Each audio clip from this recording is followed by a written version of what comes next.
Alhamdulillahi Rabbil Alamin wal aqibatu lil muttaqin wala udwana illa 'alal zalimin. Asyhadu an la ilaha illallah wahdahu la syarika lah wa asyhadu anna sayyidana Muhammadan abduhu wa rasuluh, amma ba'd.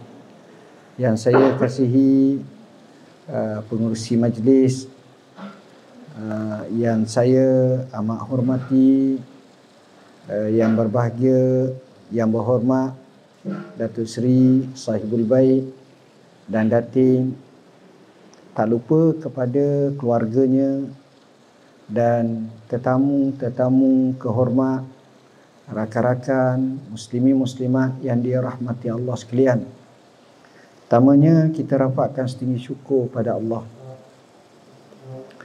Nikmat yang kita dapati ini kadang-kadang tak dapat kepada orang lain. Kita tenang, mikir pun sekadar mikir makan minum gitu je. Tapi saat yang sama sahabat-sahabat kita di Gaza, dia berlinangan air mata. Di Gaza, tuan-tuan, kita dengar 1001 macam kisah.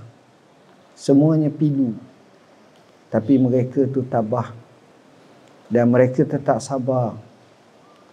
Dan kita mesti doa kepada Allah, mudah-mudahan Allah bagi kepada mereka ketenangan, kesenangan, selamat daripada penjarahan Zionis Israel, dan beri kepada mereka kekuatan dan ketabahan. Itulah yang berlaku di bumi yang luar biasa, yang begitu kaya dengan syuhada, orang yang mati syahid, yang begitu kaya orang yang berjuang kerana Allah, yang begitu kaya orang yang ikhlas mengabdikan kepada Allah. Ini bintang-bintangnya, tuan-tuan.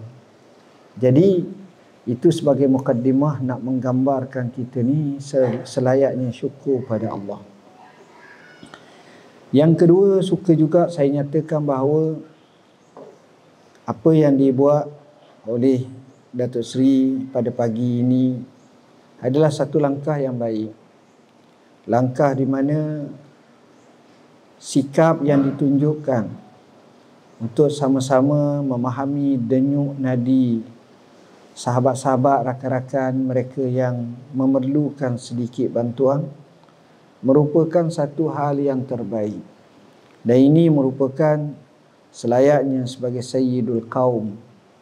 Kalau baca sejarah Nabi, kita baca daripada Nabi Muhammad sallallahu alaihi wasallam bin Abdullah bin Abdul Muttalib bin Hashim bin Abdul Manaf bin Qusay bin Kilab sehingga sampai bin Ma'a bin Adnan, sampai 21 lapis yang disebut oleh Al-Imam Al-Bukhari.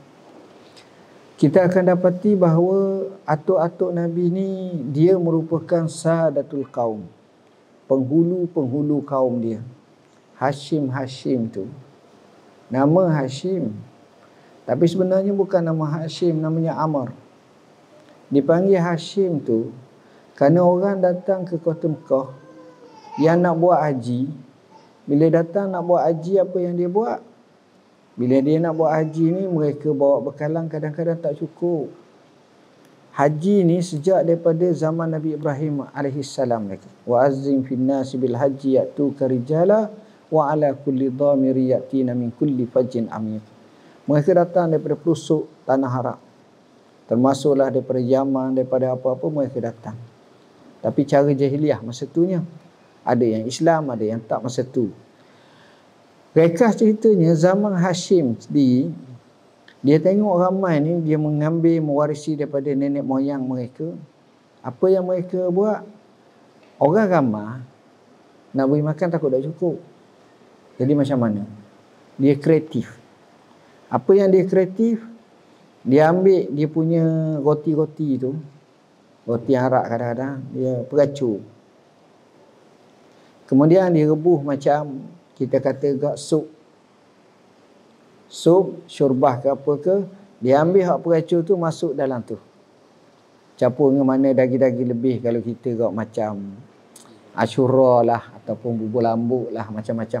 Tapi style tu dipanggil dalam bahasa Arab sebagai sarid. Cuma saya tak dapat pasti sarid sebenar yang zaman Nabi makan dengan apa yang ada sekarang. Dan Nabi puji sarid ni. Nabi kata fadlu Aisyata ala sairin nisa ka fadli saridi ala sairi ta'am.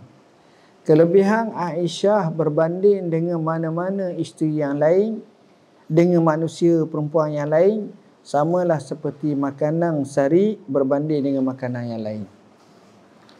Jadi tujuan dia kerja numbuk makanan ni untuk nak acur, nak ni, itu dipanggil Hashim. Dia jamu. Maka dia boleh jamu ramai orang, boleh ni. Itu cara dia. Akhirnya mereka boleh makan, boleh ni.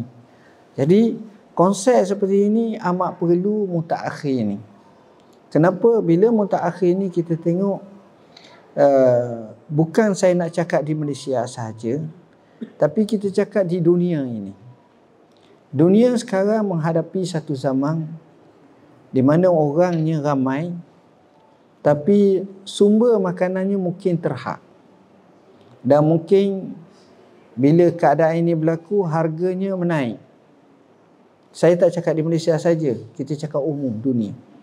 Dek kerana perang, dek kerana inflasi dan tanaman dengan sebab afatus sama. Apa makna afatus sama? Maknanya mungkin kerana kemarau panjang, atau kerana banjir, atau kerana gempa bumi dan seumpama, menyebabkan sumber-sumber ataupun hasil masuk tu kurang.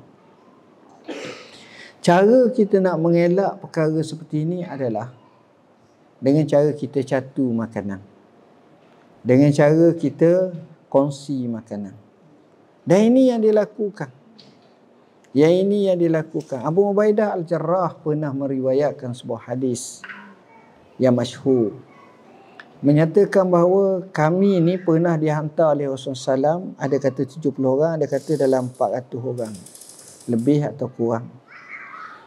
Sahabat ni dia pergi untuk menunaikan satu misi jihad, yang mana mereka ni jalan begitu lama sampai makanan yang mereka bekal sudah tak ada. Makanan mereka bekal pun tak ada. Jadi apa yang dibuat? Dia kata kita catu makanan semua. Adalah wahkema ni. Juga nak habis. Jadi macam mana? Ni orang panggil las.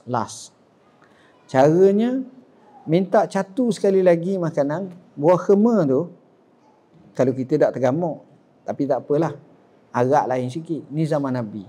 Wahkema tu, kenal wahkema? Tamar lah. Wahkema tu dia letak dalam air, rendang dalam air.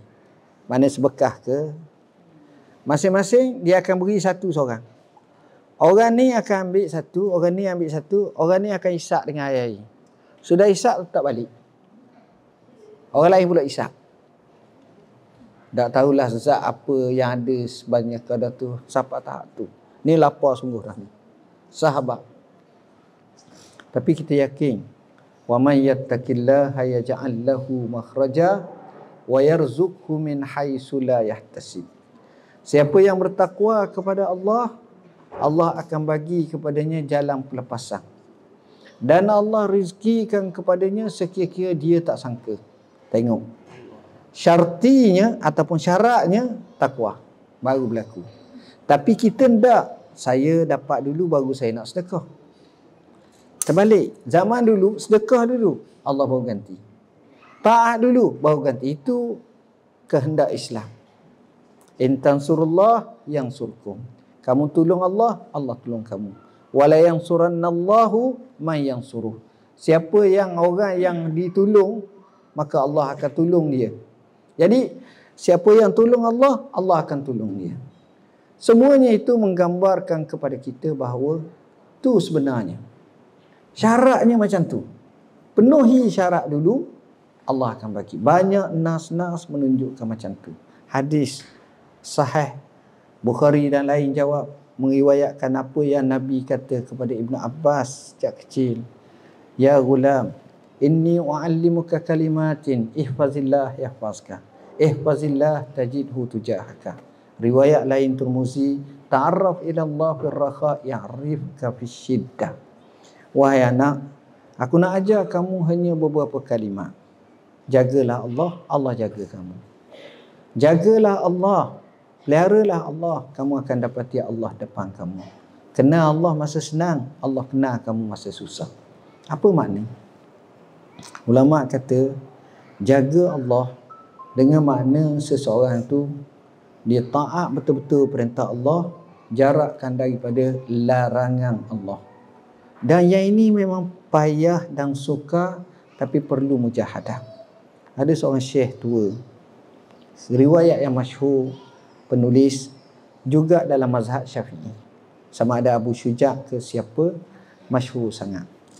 Diceritakan tuanya dia naik dia umur dia 120 tahun. 120 tahun. Manusia payah nak cari umur 120 tahun sekarang ni. Sukar. 90 pun payah dah ni. Apa yang berlaku? Dia naik perahu bersama dengan orang-orang muda yang lain nak pergi melitah seberang sana. Macam biasa. Di ujung sapa di penambang sebelah sana, dia pergi melocak macam ke anak muda umur 20 tahun. Dia 120. Kejut habis orang muda. Guru, pakai ilmu apa ke? Tanya. Masing-masing nak tahu apa rahsia daya ke, makan apa ke. Jawab Tok Guru ni, aku jaga Allah, Allah jaga aku. Allah. Itu mahal tuan-tuan. Jadi bila tengok hadis seperti ini menunjukkan syaratnya kita jaga Allah dulu. Barulah Allah jaga kita. Pelik. Orang yang jaga Allah ni, kita akan tengok datang macam-macam bantuan. Dan salah satu daripada sedekah yang terbaik, makan. Beri makan orang. Syekh Abdul Qadir Jailani. Abdul Qadir Jailani ni dia mazhab Hambali. Dia orang yang strict dengan dari segi akidahnya, tak nak hak benda-benda yang karut-marut, walaupun dia ahli tasawuf yang besar. Dia jaga betul. Buku Fathul Rabbani, Ghunyah, semua kisah-kisah jelas menunjukkan dia orang yang benar-benar power lah. Dia lebih muda daripada Imam Al-Ghazali. Imam Ghazali sekitar 450 Hijrah lahir, meninggal 505. Dia kata silap 460 lebih ataupun 70 gitu. Dia kedian sikit. Syekh Abdul Qadir Jailani ni, dia kata, aku tengok cara pendekatan kebaikan yang dibuat oleh orang ni ramai, banyak. Ada orang zikir, ada orang baca Quran banyak, ada orang kuat sembahyang malam, ada orang kuat mengajar, ada orang kuat belajar, ada macam-macam. Tapi salah satu daripada apa yang aku tengok, ramai orang lupa jamu orang makan. Jadi akhirnya dia buat jamu orang makan. Artinya kalau dia meninggal dunia sekitar tahun 500 Hijrah lebih menuju ke 600, katakan tahun 600, tak sampailah 600. Sekarang 1400.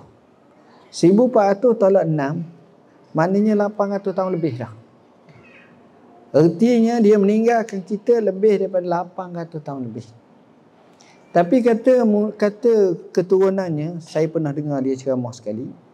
Dia cerita, apa yang diusulkan dan dibuat oleh Syekh Abdul Qadir Jailani, dia buat macam kita panggil di wilayah dulu, kita panggil dapur ita'am. Masak, jamu orang miskin, mari makan. Sama ada surah ke masjid ke, buat. Takdir Tuhan, apa yang dibuat mungkin saya rasalah, dan mungkin itulah saya yakin, dia ni ikhlas kot. Yalah dia ni. Sampai sekarang, apa yang dia usahakan itu masih lagi berterusan. Buat. Dia mati berapa tahun dah saya sebut tadi? Dekat 800 tahun lebih. Tengok tuan-tuan. Nabi SAW bila dia masuk kota Madinah. Nabi dia mula hijrah 26 Safar, satu perancangan nak bunuh Nabi. Malam 27 Nabi keluar. Nabi duduk di Gua Sur 3 hari. Malam 1 Rabiul Awal Nabi pergi ke Madinah. Dalam perjalanan Nabi pergi itu berhenti gini-gini, Nabi sampai pada 8 Rabiul Awal di Quba. Duduk di Quba ni khilaf ulama. Ada kata 2 minggu, ada kata 10 hari, ada kata 4 hari, apa-apa. Cuma daripada Quba, Nabi keluar pada hari Jumaat. Mungkin pukul 11, pukul 11.30 ke. Antara Quba dengan Masjid Nabi ataupun dekat Madinah tu tak jauh, 3.5 km. Boleh buat jogging je lah. Ada sahabat ni pergi Mekah jogging. Siapa mudah ya. Melainkan orang gauk payah itu berat lah kalau hak ni. Nabi keluar lebih kurang dalam 500 meter kot. Nabi berhenti di satu tempat semayang Jumaat dekat daripada Quba. Tempat Nabi semayang tu dinamakan Masjid Jumu'ah. Siapa dia boleh pergi tengok sekarang ni, Masjid Jumu'ah. Kemudian sudah semayang, Nabi masuk kota Makkah, Madinah. Bila masuk kota Madinah, Nabi beri ucapan sulung dia. Yang riwayat ni namanya Abdullah bin Salam. Abdullah bin Salam ni asalnya pendeta utama Yahudi. Kisahnya menarik, Al-Bukhari menceritakan. Saya tak nak cerita panjang kisah dia. Cuma saya nak sebutnya Al-Imam Bukhari mengkisahkan macam mana kisah Abdullah bin Salam yang dijamin salah seorang juga masuk syurga oleh Rasulullah SAW. Saya senaraikan sahabat-sahabat yang Nabi tuding jari masuk syurga. Ramai rupa-rupanya tuan-tuan. Hak yang kata 10 orang tu, hak tu dalam satu majlis Nabi sebut. Macam Nabi kata asyaratun fil jannah, Abu Bakrin fil jannah, wa Umar fil jannah, wa Utsman fil jannah, wa Ali fil jannah, wa Abdurrahman bin Auf fil jannah, wa Talha bin Ubaidillah fil jannah, wa Zubair fil jannah. Begitu juga Nabi SAW sebut. Siapa dia lagi? Nabi SAW sebut antara fil jannah juga. Nabi kata Sa' bin Abi Waqqas fil jannah, wa Sa'id fil jannah, wa Abu Ubaidah Al-Jarrah fil jannah. 10 orang. Baik. Bila dia dengar Nabi nak cakap apa? Nabi kata ayyuhan nas afshus salam wa atimut ta'am wasilul arham wa sallu bil laili wan nasu niyam tadkhulul jannata bisalam.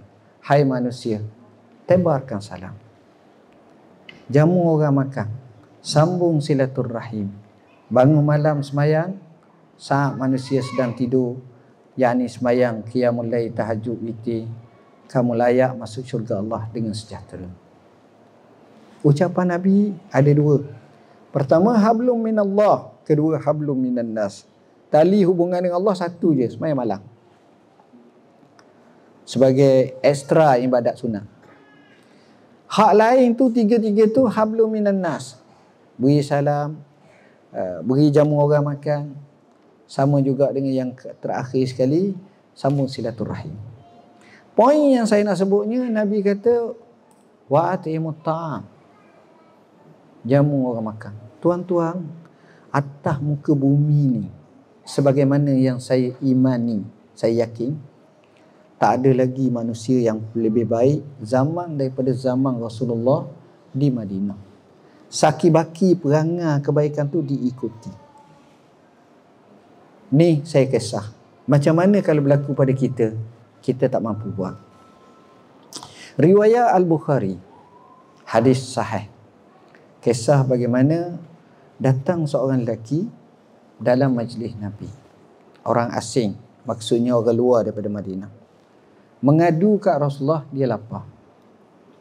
Nabi hantar wakil pergi kat rumah dia, tanya isteri baginda, siapa ada makanan lebih, kita nak jamu tetamu. Maka isteri buat laporan, ma ma'ana illa al-qalil minal ma'. Tidak ada bersama kami kecuali sikit saja daripada air. Macam mana pula? Lalu Nabi buka open tender. Nabi kata, siapa yang nak menjadi pada malam ini menjadi tetamu Rasulullah sebagai tetamunya. Datang seorang Ansar, masalahnya dia tak bincang dengan bini. Terus kat tangan saya, ya Rasulullah. Allah. Akhirnya dia pun bawa kat tetamu ni waktu malam. Petang malam dah, mungkin lepas isyak. Dia cakap dengan isterinya, dia kata, akrimi dhaifa Rasulillah. Memulialah tetamu Rasulullah. Isteri jawab, ya suamiku, kita tak ada makanan kecuali apa yang kita masak ni. Anak-anak kita lapar belaka, sedang tunggu merengek menangis. Tapi isteri ni tak bangkang. Sebab bila Rasulullah, dia akan reserve betul-betul. Dia tak berani. Bukan sekadar tak berani, tapi sayanglah. Ikut taat betul-betul.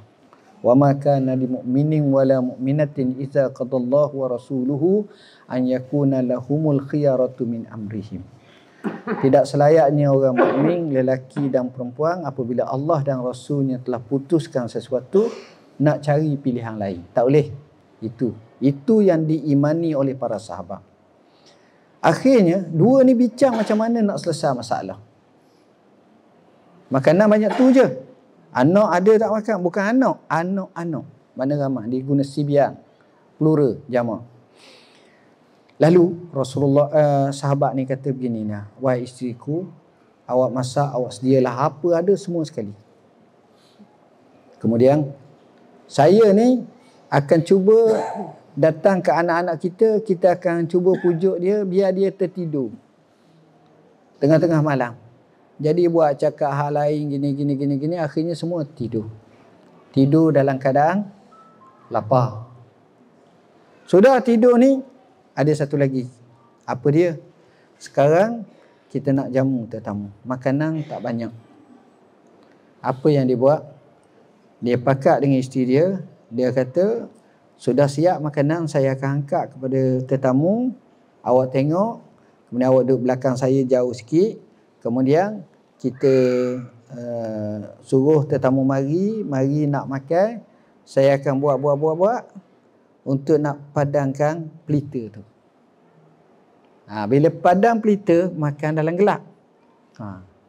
Jadi masa tu saya dan awak akan ambil makanan sama. Jemput makan.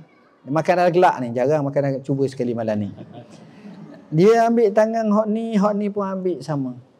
Dan dia masa itu dia buat ambil dan dia suruh makan. Ni maknanya sebenar makan angin. Dia tak makan pun. Dia ambil isyarat. Jadi dia buat kunyak gini. Tetamu ni dia makan habis, tak tinggal sikit. Lapar sungguh kok. Dan dia pun tak faham orang dapur ni. Jadi dia makan habis. Sudah makan dia kata alhamdulillah, syukur, alhamdulillah, terima kasih banyak. Terima kasih je. Terus balik. Bila sudah berlaku macam ni, tuan-tuan tahu apa berlaku? Tak apalah. Kawan ni dua orang lapar. Jadi sekeluarga tu lapar. Lapar ni tuan-tuan, sebenarnya kita tak tahu melainkan kita lapar. Lapar ni kita tak tahu melainkan siapa yang pernah lapar sini. Kita kata semua saya pernah lapar. Tapi kalau saya tanya satu soalan je, awak lapar berapa hari? Apa hari apa? Puasa tu mana ada orang Malaysia selepas buka puasa, masa buka puasa terimam azan, bila azan dia habis azan. Tak ada. Tu makan dah. Sungguh. Saya rasalah kalau ada satu undang-undang ataupun ulama kata syarat buka puasa mesti Tok Bila selesai azan. Saya ingat Tok Bila mati kena cekek banyak. Lambat azan ke buat lagu apa panjang-panjang lah, dia cepat lah. Tengok, tapi boleh. Siapa tahu tu? Lapar ni. Siapa tahu tu? Bila lapar mereka pun tak apalah, tidur pun pagi esok bangun awal. Si suami. Bila bangun awal dia pun pergi kat masjid.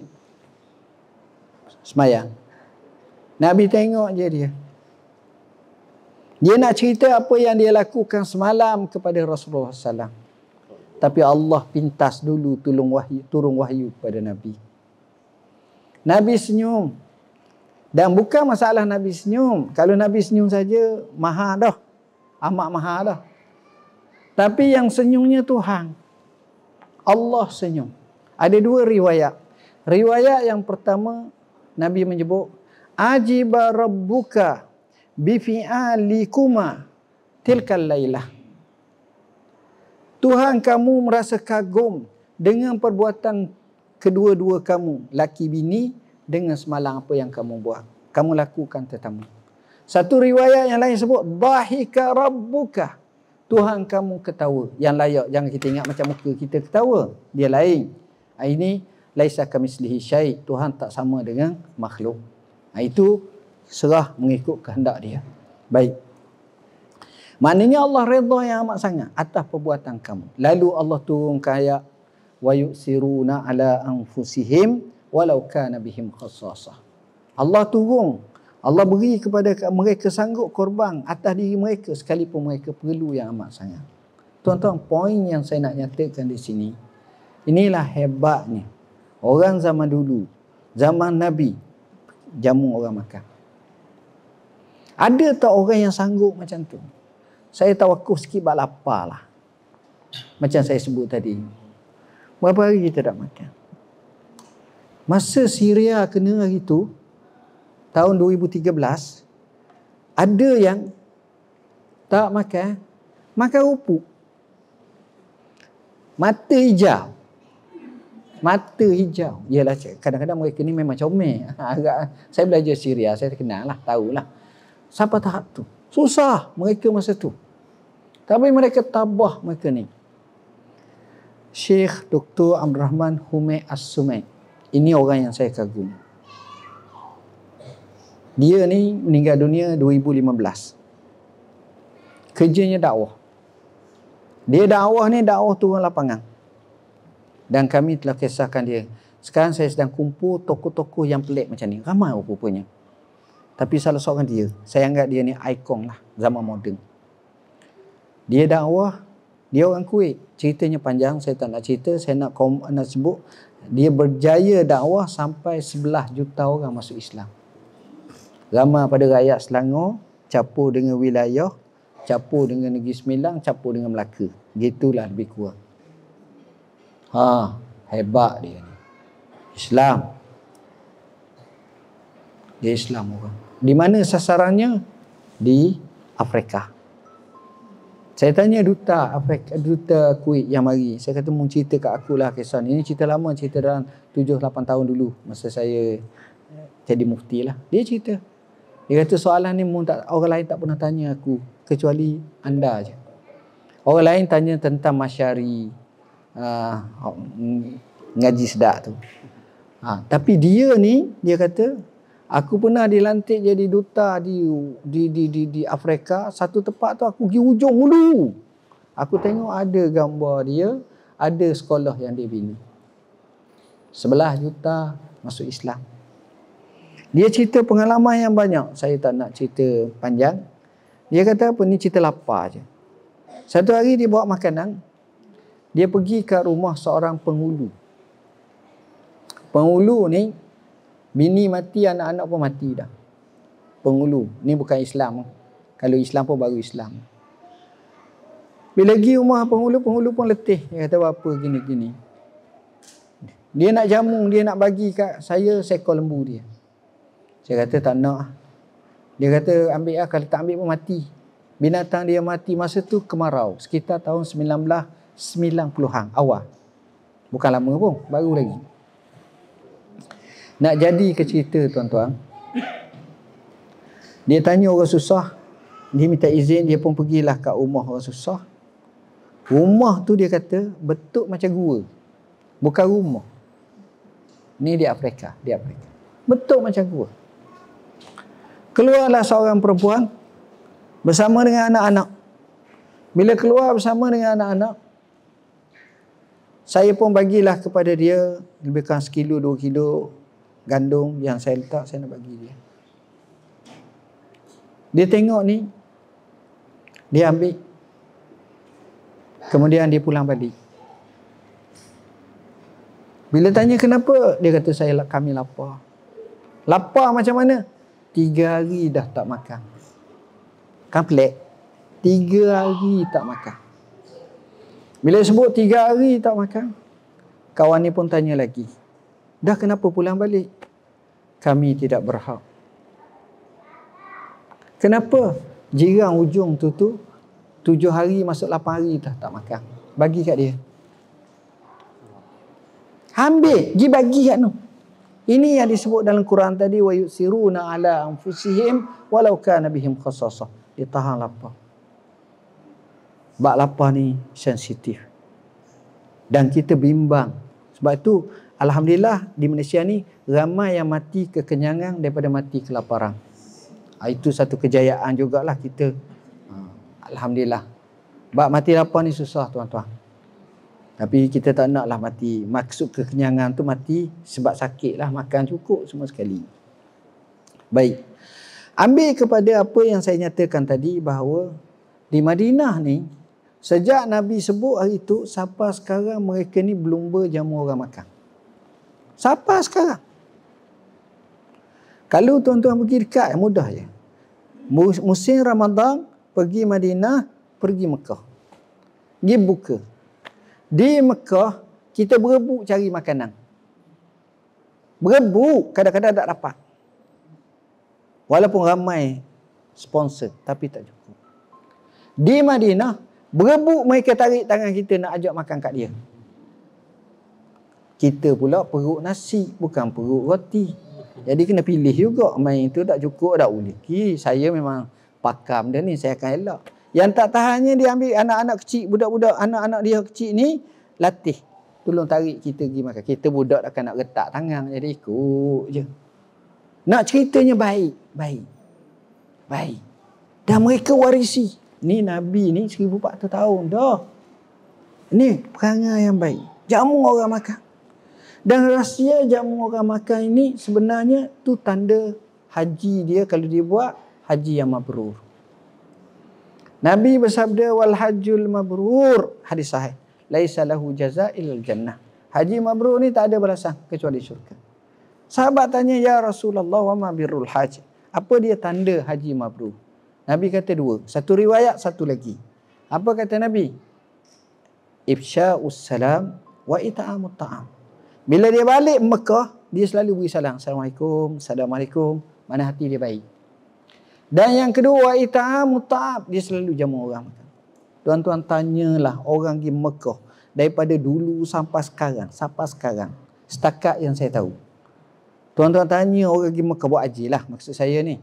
Siapa yang di Mekah, buat haji Mekah, saya boleh katakan seolah-olah semestinya dia pernah dijamu orang di kota Mekah. Walaupun sekali. Tanya sama arwah atuk kita, nyang kita dulu masa kita duduk dengan kecil. Oh, dia cerita Tok Syekh ni jamu dia, orang ni jamu. Orang lain pula kita tanya mak saudara kita zaman, dia cerita gini. Zaman mesti ada punya. Saya pergi Mekah, ada orang jamu. Datuk Seri memanglah lagi. Maknanya ramai orang jamu. Budaya orang Madinah ni, budaya ni memang kita akan dapat temu jamu. Tak ada orang mati susah. Dan mereka ni buat satu lagi ekstrim. Mereka buat macam mana di Madinah ni?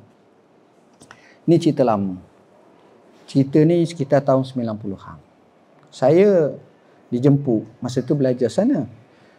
Makan rumah seorang orang Melayu. Mati dah almarhum Haji Isa. Orang Kedah asal. Tapi duduk sana lama, kerja sama lama. Dia suka. Jadi dia ajak makan rumah dia. Makan rumah dia ni jamu, ya Allah, sedap sungguh. Saya tengok kata macam mana ni.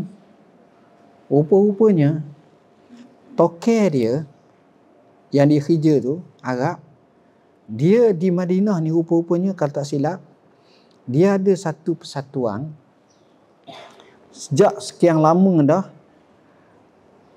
Orang akan donate situ jamu. Macam contohnya kita nak jamu dalam 10,000 orang sehari. Contoh 10,000. Jadi toker kaya kata saya ambil 3 hari. Berapa kos? Sehari dia letak dalam 20,000. Saya bayar 60,000. Hak yang tak berapa mampu kata saya ambil sehari dia. Hak yang tak berapa mampu, tak apa, kita kongsi ramai-ramai, kita ambil sehari. Sampai tahap tu. Jadi tiap-tiap hari akan ada jamuan. Makanan sedap. Kambingnya, untanya, kadang-kadang makan. Dan jamu sungguh orang kenyang. Ada tempat. Bukan dalam masjid Nabi lah. Bukan dalam masjid. Dia ada tempat dia. Jadi dia boleh bagi orang miskin ni, orang miskin ni. Ya Allah. Siapa sekarang? Sebab mereka junjung hadis Nabi. Wa atimut ta'am. Allah sebut dalam Quran. Wa yutimuna ta'ama ala hubbihi miskinan wa yatiman wa asira. Innama nut'imukum liwajhillah. La nuridu minkum jaza'an wala syukura. Inna nakhafu min rabbina yawman abusan qamtarira. Mereka sanggup beri makan daripada harta makanan yang mereka kasihi. Maka apa dia bagi? Kepada orang miskin, kepada orang anak yatim, kepada tawanan. Tawanan ni boleh jadi bukan Islam pun, dia bagi. Bila mereka bagi, mereka kata sesungguhnya kami bagi kepada kamu ni semata-mata jamu makan kepada kamu kerana Allah. Kami tak mengharapkan daripada kamu sebarang ucapan terima kasih ataupun balasan. Sesungguhnya kami takut kepada Allah pada hari segala muka masa mencukur. Jadi tuan-tuan, bila kita tengok macam itu, ini juga satu juzuk. Sebab itu, bila mana ada usaha yang dibuat macam ni, sokonglah. Dan saya sokong penuh. Bahkan ini sejuzuk daripada cara kita berinteraksi dengan khalayak masyarakat. Bahkan yang paling penting lagi, kita suburkan budaya sunnah yang baik. Akhirnya, semuanya akan dapat kebaikan. Saya sebenarnya nak cakap panjang. Kalau boleh 2.5 jam. Dia minta sejam je, tapi saya tengok beberapa jadual tu banyak. Saya sebut je dalam buku-buku kami pun saya sebut. Kalau bab hak sedekah banyak ni, keajaiban saya sebut. Dalam buku sifat Rasulullah saya sebut dalam hadis 40 macam-macam hak yang jadi kontroversi. Garis masa hayat Rasulullah SAW. Yang ini paling lengkap berkenaan sejarah Nabi sampailah Nabi wafat dalam usia 63 tahun 4 hari. Jadi tuan-tuan dan puan-puan yang dirahmati Allah, saya rasa sekadar itulah. Mungkin ada acara lain lagi yang Datuk Seri nak ni, dan saya merasa seronok hadir bersama dengan sini, dan kita harap moga-moga Datuk Seri dapat melaksanakan tugas dengan baik sebagai salah seorang wakil rakyat, diwakil kita semua dalam Dewan. Nah, apa yang dia cakap tentang belanjawan baru-baru ni pun, itulah suara-suara kita, insya-Allah. Mudah-mudahan kita di Malaysia diberi ketenangan, keamanan, keberkatan dalam hidup yang akhirnya membawa ke syurga Allah. Sekian aku qauli hadza wa astaghfirullahalazim li wa lakum. Wassalamualaikum warahmatullahi wabarakatuh. Waalaikumsalam.